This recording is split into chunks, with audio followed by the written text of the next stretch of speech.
Bom dia, então, para quem já está aqui comigo, né? Vou dando início à nossa aula de hoje. A proposta hoje é concluir o cardiovascular, né? Que é um conteúdo bastante extenso, rico em detalhes, né? Então, uma parte que lembra, que recorda o conteúdo do Fundamental 2, mas também ele traz toda uma análise mais complexa, como nós vimos ontem, né, da questão ah, da pressão, né, hidrostática e pressão osmótica que ocorre ali ao nível dos capilares, né? Então, aquele balanço entre as duas pressões que vai implicar em quê? No fato de que quando o sangue passa pelo capilar, que é o vaso mais estreito, ele não consegue passar com tudo aquilo que ele contém. Então, uma parte do plasma é derramada nos tecidos adjacentes e assim se dá a nutrição das células. Tá? Lembrando que os gases, eles fazem essa passagem por meio de difusão mesmo, né? Mas o nutriente, ele acaba chegando às células por esta via. Após a absorção do nutriente, a digestão intracelular, a célula libera neste meio seus excretas, né? E aí este plasma, né, que contém excretas, parte dele retorna ao capilar, parte dele é drenado para o sistema linfático. Então, só vou reforçar um pouquinho essa questão do sistema linfático, que é a parte mais nova com vocês. E para concluir essa parte do cardiovascular, vou falar ainda um pouquinho de alguns elementos do sangue, relembrando um pouco também o tecido hematopoético que a gente estudou, né? O tecido sanguíneo, que nós estudamos mais recentemente quando estudamos histologia animal. Vamos lá? Então, peguem comigo a apostila, pode ser aqui na página 43, né? Vamos falar um pouquinho mais sobre sistema linfático, tá? Vou voltar um pouquinho aqui, voltar uma página. Isso. Então, a nossa apostila traz que o sistema linfático, ele é um sistema circulatório adicional especial. Então, em primeiro lugar, né, o que seria esse sistema linfático? Ele compreende um conjunto de vasos, tá? Alguns órgãos particulares, né? E no caso, os nódulos linfáticos são regiões que estão distribuídas ao longo de todo o corpo, mas especialmente na região do pescoço, na região das axilas, na região da virilha, do quadril. Essa região também tem bastante nódulo linfático, né? Essas regiões, esses nódulos linfáticos, eles vão ter, depois nós vamos estudar melhor isso, um papel importante na imunologia, né? Então, são centros produtores de alguns tipos específicos de leucócitos, né? Com os linfócitos B, estão diretamente relacionados à produção de anticorpos, tá? Então, esse sistema linfático, ele é acessório ao circulatório, ele caminha em paralelo ao circulatório, então, por onde anda, né, um vaso sanguíneo, ao lado, ali, paralelamente, está um vaso linfático. O líquido que circula dentro desse sistema se chama linfa, correto? E ele é composto basicamente de água, né, mais alguns outros elementos, claro, e essa linfa, ela é então absorvida, né, a nível dos capilares, nesse momento em que parte do plasma extravasa. Então, como está aqui na apostila, né, o líquido desse sistema denomina-se linfa e origina-se de que modo?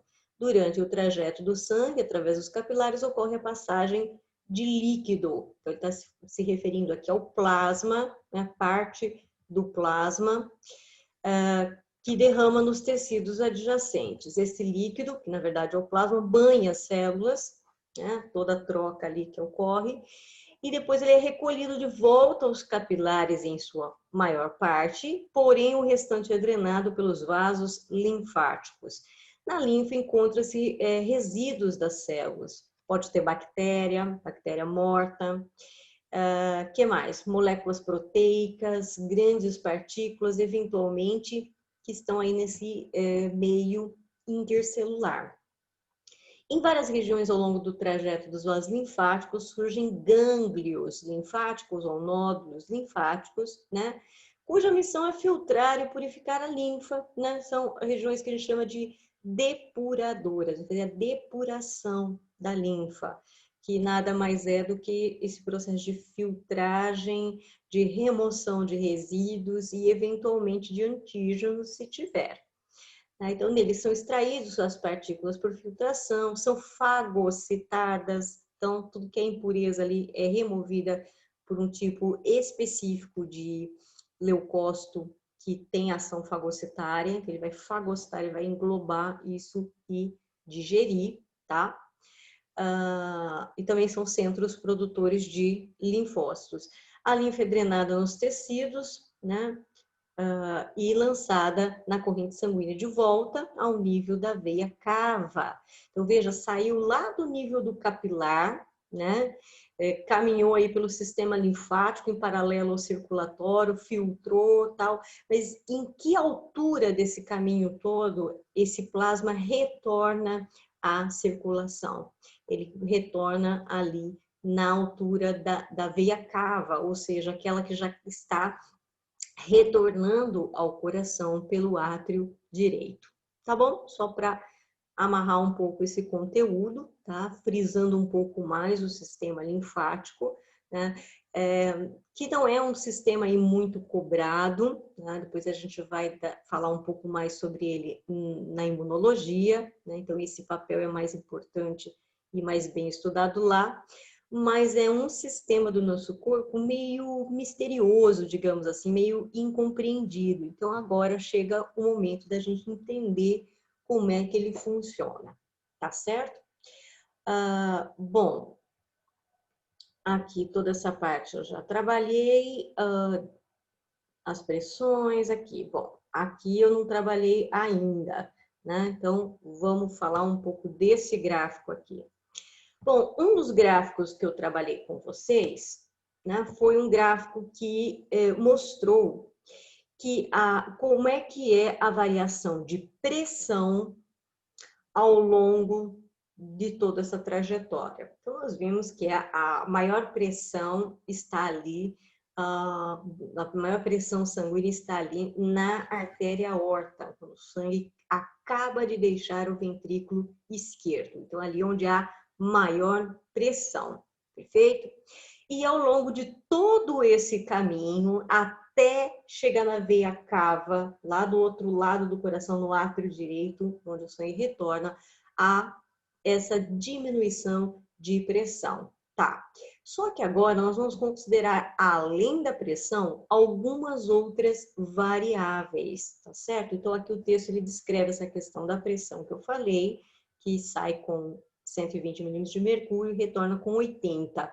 Mas aqui, este gráfico, ele vai explorar mais algumas coisas, né? Então, primeiro, ele mostra aqui 3 pressões diferentes. A pressão aórtica, então, do sangue quando está na artéria aorta. A pressão atrial, essa linha aqui, de uma coloração estranha, tá meio para o amarelo aqui, né? A linha laranja seria a pressão aórtica. Essa outra linha aqui, amarela, meio esverdeada aqui, seria a pressão atrial, a pressão do sangue nos átrios, ok? Esta linha rosa seria a pressão ventricular, tá? Então, são 3 pressões que esse gráfico mostra, mas ele mostra também o volume ventricular, o quanto de sangue tem no ventrículo. Então, além das 3 pressões aqui, que foram distinguidas, tem também o volume.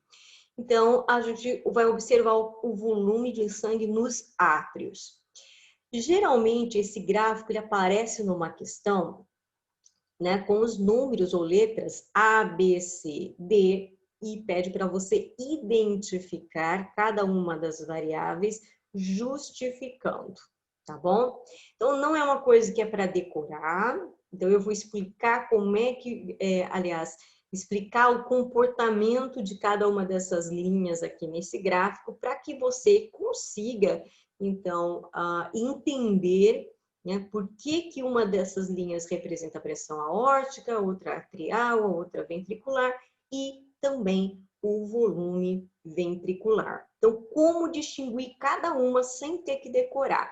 É pelas características, né, pelo comportamento da pressão, quando está na aorta, da pressão dentro do átrio, da pressão dentro do ventrículo e o volume aí, tá certo? Então, vamos olhar para isso aqui e fazer uma análise. Vamos primeiro com a pressão aórtica. O que a gente vê nesta linha? Tá? Só deixa eu... Aqui, ó. Tem a sístole atrial, né? Contrai os átrios. Depois tem sístole ventricular. E, por fim, a diástole. Perfeito? Vamos lá. O que está acontecendo com a pressão aórtica, né? Quando o átrio está em sístole, ela está aqui, ó, ela está alta, mas constante. Quando o ventrículo faz sístole, quer dizer, quando o ventrículo se contrai, aumenta a pressão do sangue na aorta. Não faz sentido, porque o átrio contrai, aliás, desculpem, o ventrículo contrai, quer dizer que ele empurra o sangue para a aorta. Isso faz aumentar a pressão na aorta. E o que acontece em seguida, né? Ainda dentro da aorta, né? Há gradativamente uma diminuição desta pressão até atingir aquele nível constante. Resumindo, a pressão do sangue dentro da artéria aorta é sempre alta. Olha só, sempre alta, ok? Embora tenha um momento que ela fica ainda mais alta. E qual é este momento? Quando o ventrículo faz sístole, né? Então, o ventrículo contraiu, obviamente, empurrou o sangue para a artéria aorta, por isso eleva a pressão dentro dessa artéria. Perfeito? Vamos lá para a segunda linha.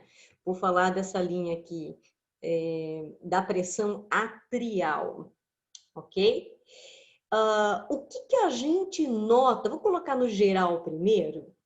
A gente nota que a pressão dos átrios, ela não é tão grande assim, não é verdade? Olha aqui a linha do zero. Então, ela está um pouco abaixo, negativa, aqui depois sobe um pouquinho, depois desce a negativo, sobe um pouquinho acima de zero, desce para o negativo de novo, fica no zero. Então, a gente percebe que quando tem uma elevação de pressão no átrio, ela é discreta. Tá certo? Então, como é que eu reconheço a linha da pressão atrial? É aquela que está sempre próxima ao zero, ela é pequena, portanto, ao contrário da aórtica, sempre alta, né? Ela é pequena. Sheila, por que a pressão atrial é pequena? Primeiro, vamos lembrar, os átrios são os lugares do coração, as cavidades do coração, por onde o sangue chega. Então, já chega com menos pressão. Não é verdade? Depois, porque então eu já chego com uma pressão pequena, né? Durante a sístole, né? Então, desculpa, isso, a sístole do, aliás, aqui é a sístole do átrio, né? Então, chega com uma pressão pequena. Só que o átrio vai fazer sístole. Os átrios vão contrair. Quando o átrio contrai em sístole, claro, aumenta a pressão, porque apertou. Tudo bem? Tá, Sheila, mas por que essa pressão, esse aumento de pressão aqui dentro do átrio, ela é pequena? Veja bem, o átrio, ele tem que empurrar sangue para o ventrículo que está logo abaixo. Esta é a função do átrio. Então, se o átrio vai bombear sangue para o ventrículo que está ali pertinho, logo abaixo, será que ele precisaria fazer uma força tão grande assim? Uma pressão tão grande? Não, né? Então, faz sentido a pressão no átrio ser pequena? Faz. Então, vamos lá. Começando, a pressão inicial no átrio é bem baixa, afinal, o sangue está retornando, né? Ele já está com menos pressão. Depois, quando o átrio faz sístole, ele se contrai, aumenta um pouquinho a pressão do sangue, mas é um aumento discreto, que é uma força pequena, né? Pensando para onde esse sangue vai, diferente da aorta. A aorta recebe sangue do ventrículo, que é muito maior, que é muito musculoso, que fez na sua sístole uma força grande, afinal ele vai ter que empurrar para o corpo todo. Não é verdade? Tá na aorta, vai para o corpo todo. Então, óbvio que essa pressão tem que ser muito mais alta do que a pressão do átrio. O átrio só vai empurrar o sangue para baixo, para o ventrículo. Agora aqui não, a aorta vai ter que estar recebendo sangue com muita pressão, sangue este que vai ter que ir para o corpo todo. Tá bom? E a hora que o ventrículo faz sístole, tá certo? A hora que lá embaixo tem sístole, a pressão no átrio diminui, certo? Só vai aumentar de novo essa pressão, e discretamente, quando ocorre a diástole. Por que, Sheila? Se a diástole é o relaxamento, por que é que aí aumenta a pressão? Lembra que eu falei que os átrios, eles podem ser comparados no seu funcionamento com uma borrachinha de conta-gota, né? Então, quando você solta a borrachinha, né? Relaxa ali a pressão na borrachinha, o que ela faz com o sangue? Ela puxa o sangue, né? A borrachinha só vai puxar o líquido para dentro do conta-gotas. Então, mas aqui fazendo comparativo, quando há diástole, né? Quando os átrios relaxam, né? O que é que vai acontecer? Aumenta um pouquinho a pressão para quê? Para puxar o sangue de volta. Tem a ver com retorno venoso, tá bom? Então, esta linha que fica próximo ao zero aqui, né? Sobe discretamente na sístole atrial, desce na sístole ventricular e volta a aumentar na diástole, mas aumenta discretamente. Vamos lá para pressão ventricular, né? Pressão ventricular, a linha rosa aqui. Bom, como é que tá durante a sístole do átrio? O átrio tá lá em sístole, certo? Enquanto isso, o ventrículo tá em diástole, ok? Então, quando o átrio está em sístole, olha aqui, essa região aqui, quando o átrio está em sístole, como é que tá a pressão aqui embaixo no ventrículo? Baixa, certo? Baixa, porque ele está em diástole. É quando o ventrículo está lá em cima, aliás, quando o átrio está lá em cima em sístole, o ventrículo aqui embaixo está em diástole. Portanto, a pressão aqui no ventrículo está menor. Beleza? Ok, só que agora o ventrículo, aqui a minha mão de baixo, vai fazer sístole. Beleza? O que acontece com a pressão agora? Neste ventrículo aqui. A hora que ele faz sístole, claro, ele espreme tudo, aumenta a pressão. E muito. Olha só o salto que dá aqui no gráfico, né? Então, enquanto o átrio fazia sístole, a pressão do ventrículo estava baixa, porque ele está em diástole. Só que quando esse ventrículo faz sístole, aí aumenta a pressão, certo? E quando os dois fazem diástole, o que acontece? Volta a diminuir a pressão. no átrio, tá bom? Porque fez diástole, relaxou. Pessoal, tá dando para entender isso que eu tô explicando? Tá sim. Isso, é difícil, né? Não é fácil, não. Mas tem que tentar, né, fazer esse esforço, né, de olhar o gráfico e pensar, raciocinar em cima dele, ver o que está acontecendo. Então, rapidinho falar de pressão de novo, só para a gente mudar para volume. Então, vamos lá. Pressão do sangue na aorta, né? Então, sempre alta. Esse é o perfil. No entanto, quando o ventrículo lá embaixo faz sístole, óbvio que a pressão na artéria aorta aumenta. É isso. Mas depois diminui um pouco, mas continua sempre alta. Então, a artéria aorta tem que ser bem robusta, porque ela vai ter que aguentar o sangue o tempo todo ali nela, passando com alta pressão. Especialmente quando o ventrículo faz sístole. Aí aumenta mais ainda a pressão na artéria aorta. Tá. E o átrio? O átrio é aquele que tem a pressão discretinha, tá? Quando ele tá em sístole, aumenta um pouquinho. Quando ele tá em diástole, pensando na diástole, que ele vai ter que puxar o sangue de volta para o coração, aí aumenta um pouquinho de novo. Mas durante a sístole do ventrículo, a pressão aqui já diminuiu, porque o sangue já desceu para baixo, tá bom? No ventrículo, lá embaixo, como é que se comporta a pressão? Enquanto o átrio está relaxadão, certo? Aliás, os dois estão relaxados aqui, né? O sístole do átrio aqui também está em diástole dos dois, né? Quando o átrio faz sístole, o que acontece com a pressão do ventrículo? A pressão do ventrículo está discreta, né? O sangue está descendo, ó. Por que a pressão no ventrículo está baixa? Está relaxadão. Enquanto o átrio faz sístole, o ventrículo está aqui em diástole. Então, baixa a pressão. Quando ele faz sístole, quando o ventrículo faz sístole, bom, aí aumenta pra caramba a pressão. Depois os dois fazem diástole, tá? Aí volta a baixar a pressão no ventrículo. Perfeito. Então, agora vamos para volume. Volume de sangue no ventrículo. Não vou falar do átrio, só do ventrículo.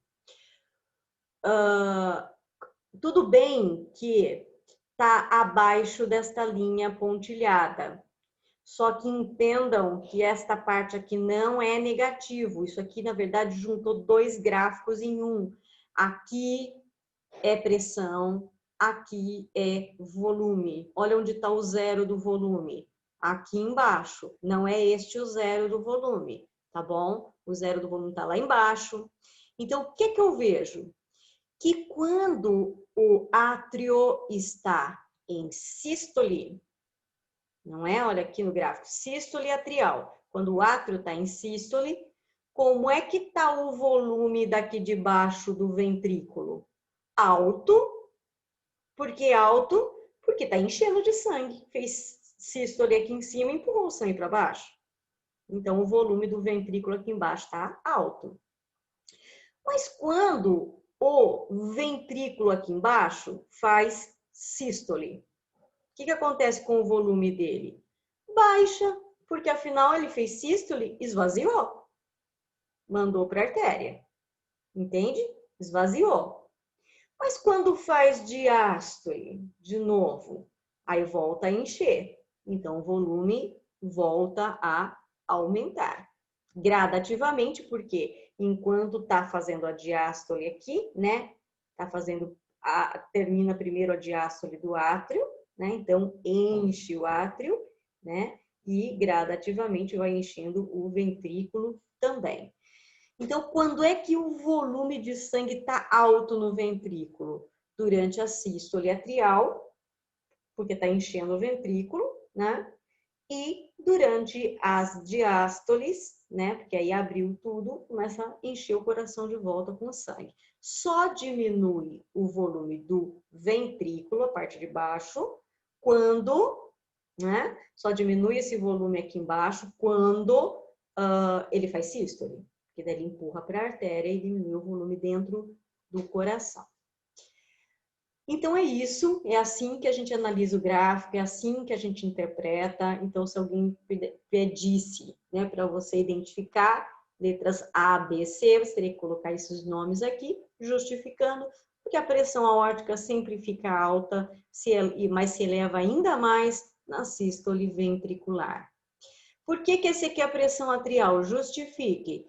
Porque ela sempre baixa, né? Sofre elevação apenas durante a sístole atrial e a diástole. Por que a linha rosa é a pressão ventricular? Justifique. Porque é aquela que só aumenta, né? Quando o ventrículo faz sístole, né? E por que essa daqui é volume ventricular? Porque ele está alto durante a sístole atrial e durante a diástole, mas o volume está baixo durante a sístole ventricular. Então, você justifica com os elementos, com o comportamento da própria curva. Fechou? Então, para a gente finalizar de vez este assunto, né?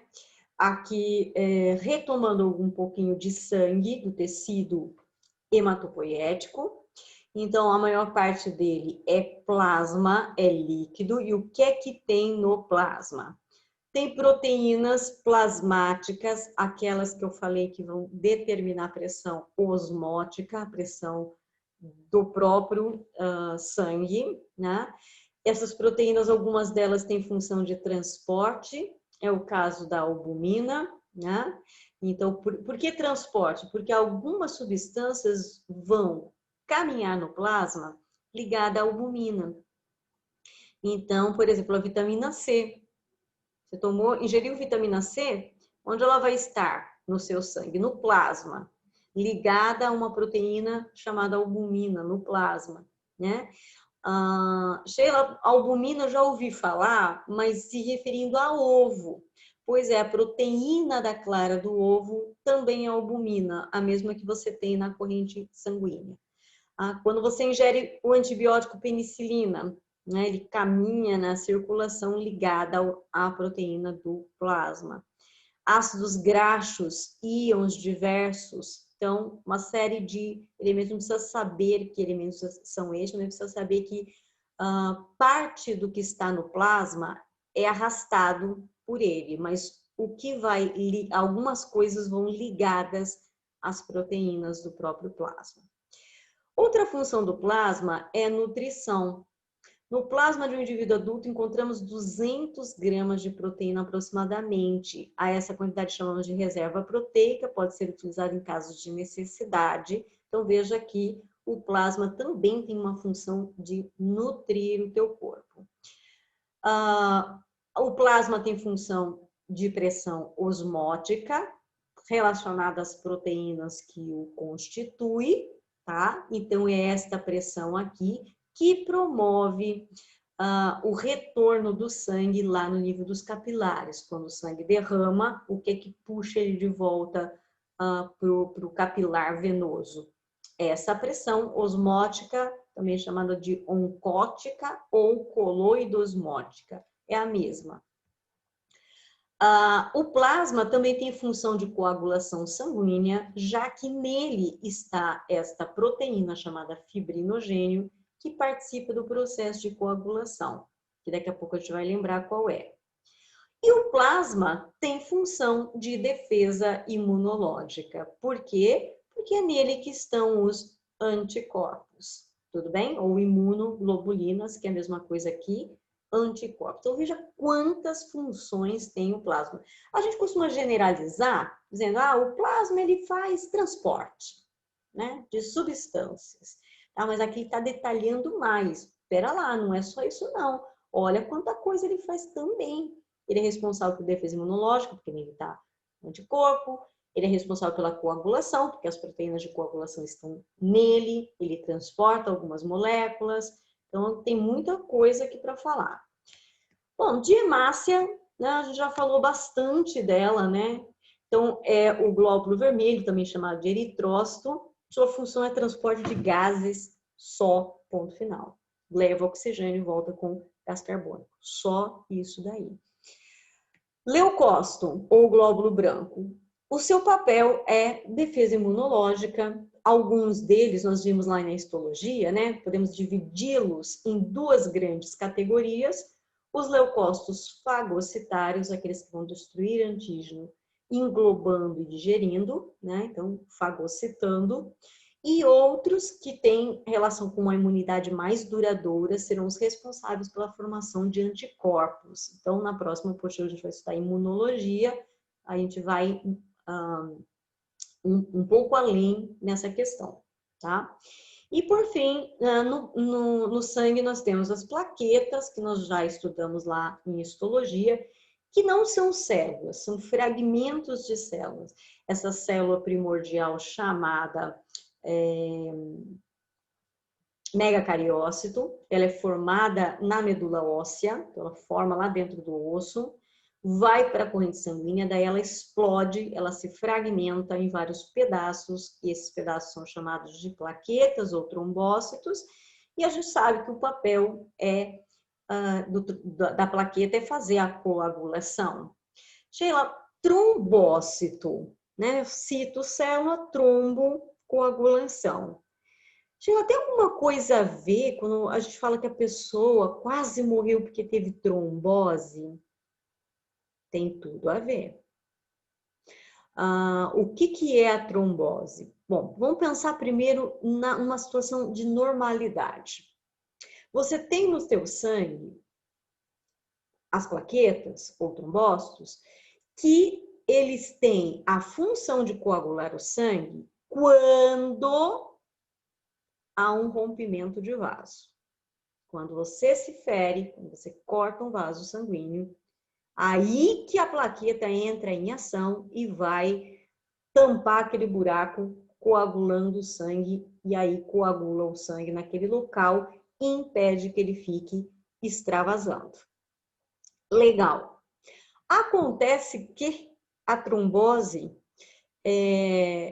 a pessoa não se machucou, não tem motivo para coagular o sangue, mas o sangue coagula dentro do vaso. E se ele coagula dentro do vaso, ele engrossa e deixa de circular. Ou seja, as células daquela região começam a morrer porque não tem mais circulação sanguínea, não tem mais aí nutrição, não tem mais oxigenação. Então vejam a gravidade de uma trombose. Você tem que imediatamente corrigir esse problema, porque senão começa a morrer. Você teve trombose na perna.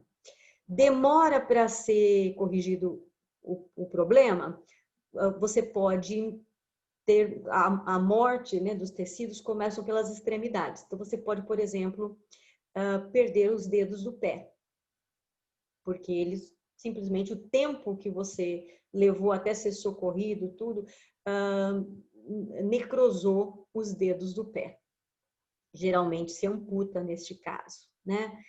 Demorou demais, pode ser que você precise amputar o pé, porque aí necrosou o pé, uma parte dele, mas tem quem precisa amputar a perna inteira, porque, né, necrosou a perna inteira, morreu aquele tecido. Por que a gente amputa, corta o membro fora? Porque é uma parte morta em você. Se tem coisa morta em você, um membro morto em você, você vai entrar num processo de infecção, né? Porque aquele membro ali, danificado, morto, vai entrar em decomposição. Tá morto, entende?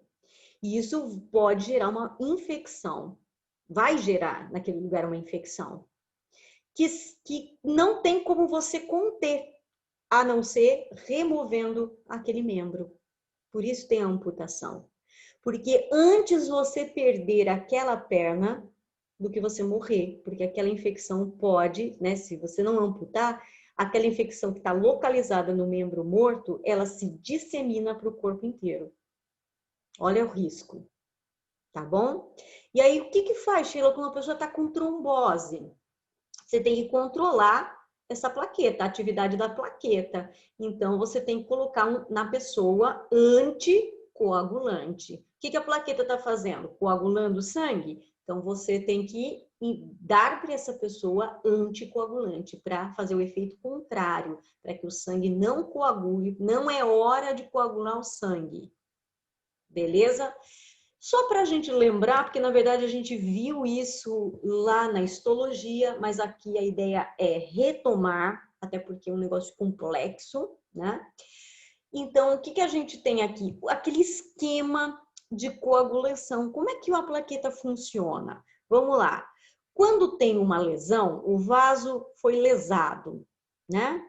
Expõe as fibras colágenas. Então, a plaqueta se adere ali, ó. Então, rompeu. Isso aqui é um corte de vaso, tá bom? Então, é circular, porque você cortou o vaso, tá vendo ele de frente.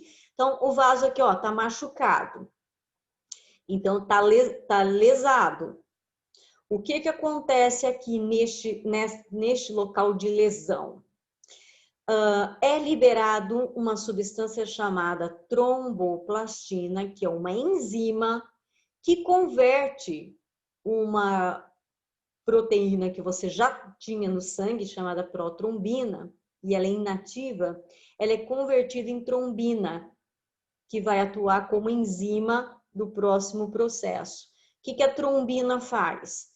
Ela é uma enzima, né, que vai transformar o fibrinogênio, uma outra proteína que você também tem lá no sua corrente sanguínea, no plasma.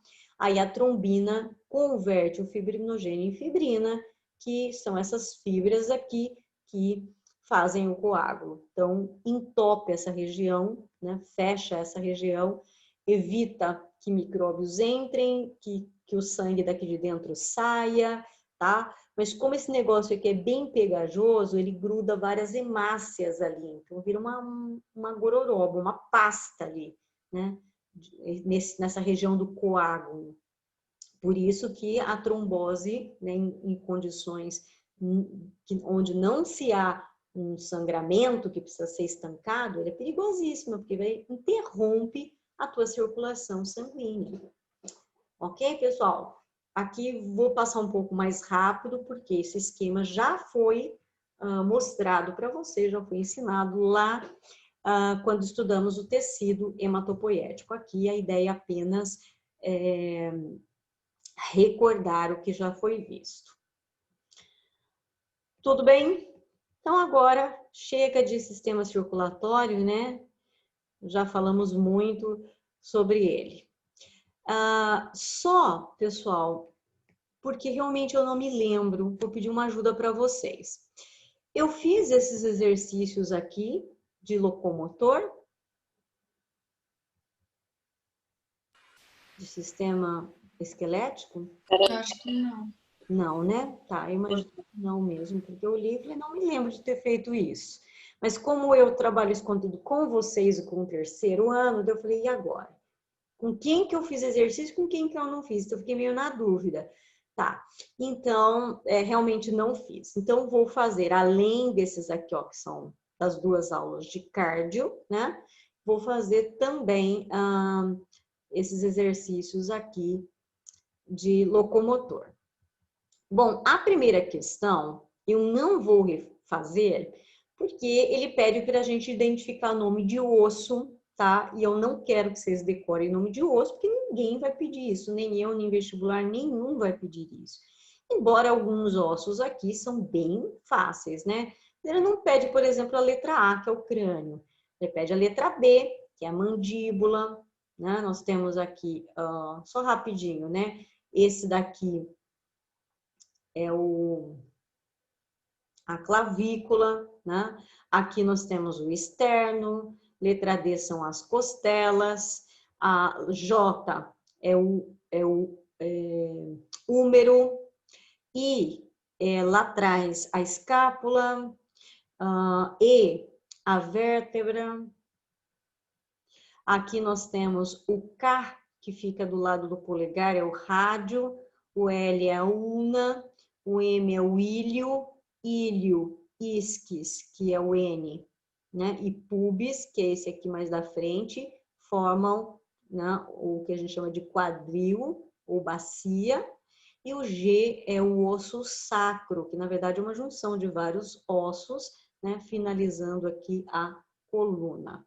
O O é o fêmur, o P é a patela, Q e R, né, aqui eu tenho a tíbia e lá atrás a fíbula, né?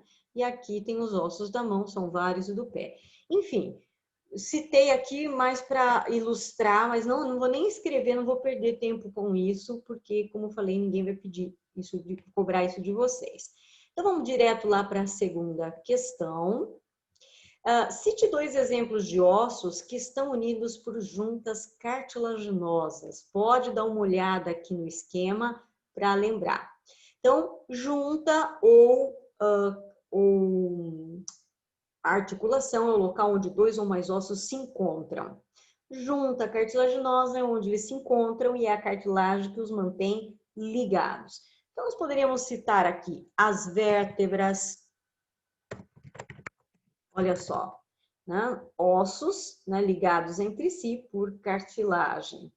Nós podemos citar aqui costelas externo, olha aqui, entre a costela e o externo tem aqui cartilagem ligando, então são juntas cartilaginosas. Cabeça de osso, então, por exemplo, entre o fêmur e o ilho, que é esse ossão aqui da bacia, tem junta cartilaginosa, tá certo? Entre as falanges do dedo, tem junta cartilaginosa. E as sinoviais? Bom, as sinoviais são aquelas que, além da cartilagem, tem o líquido sinovial, né? Então, ele reduz atrito, diminui impacto, e são aquelas articulações que permitem amplo movimento.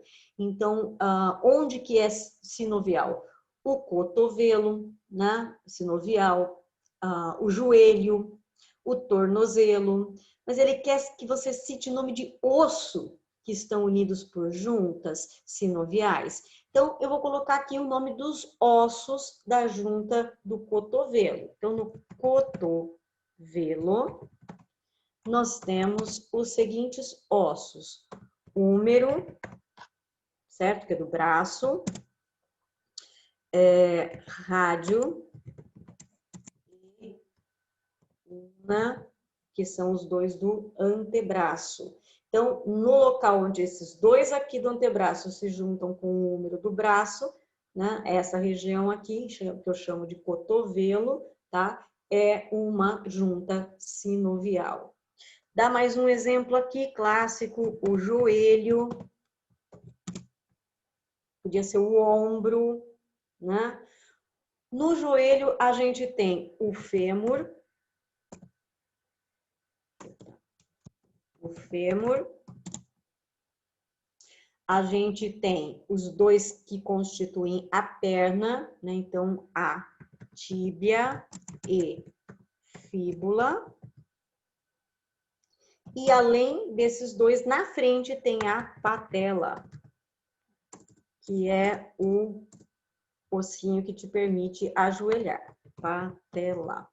Então, formando o joelho, eu tenho 4 ossos: fêmur, tíbia, fíbula e patela. E o joelho é uma junta sinovial. Perfeito? Então, mais uma vez eu reforço, não é preciso saber nome de osso, tá?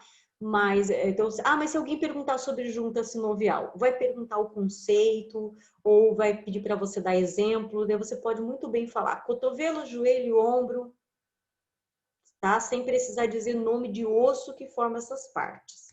Então, fique tranquilo quanto a isso.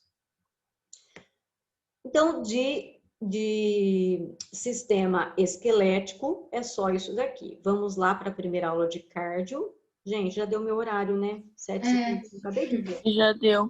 Então, tudo bem. Daqui a pouco a gente continua. Daqui a pouco eu Beleza. retorno com vocês e finalizo essa parte. Tchau, tchau. Tá Tchau, bom. Sheila. Tchau.